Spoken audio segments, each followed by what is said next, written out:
ધોલેરા તાલુકાના ગાફ ગામે કચરા ગાડી ખાડિયામાં ખાબકી ગ્રામજનોએ કરી મહેનતભરી બહાર કાઢવાની કામગીરી। અમદાવાદ જિલ્લાના ધોલેરા તાલુકાના ગાફ ગામે કચરા ગાડી ખાડિયામાં ખાબકી જવાની ઘટના સામે આવી છે।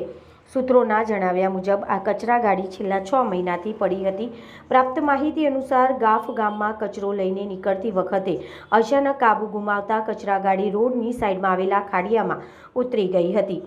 ઘટનાના સમયે ગાડીમાં હાજર ચાલકને કોઈ જાનહાનિ કે ગંભીર ઇજાઓ થઈ નથી, જે રાહતની વાત છે। ઘટનાની જાણ થતાં જ ગામના લોકો મોટી સંખ્યામાં ઘટના સ્થળે ભેગા થયા હતા। ગ્રામજનોએ એકતા અને સમજદારી દાખવીને કચરાની ગાડીને ખાડિયામાંથી બહાર કાઢવાની કામગીરી કરી, જેથી આગળનો માર્ગ ફરીથી શરૂ કરી શકાય। ઘટનાને લઈને ગામમાં થોડા સમય માટે અફરાતફરીનો માહોલ સર્જાયો હતો, પરંતુ ગ્રામજનોએ સંયમ રાખી પરિસ્થિતિને સંભાળી લીધી। Reporter CK Barad.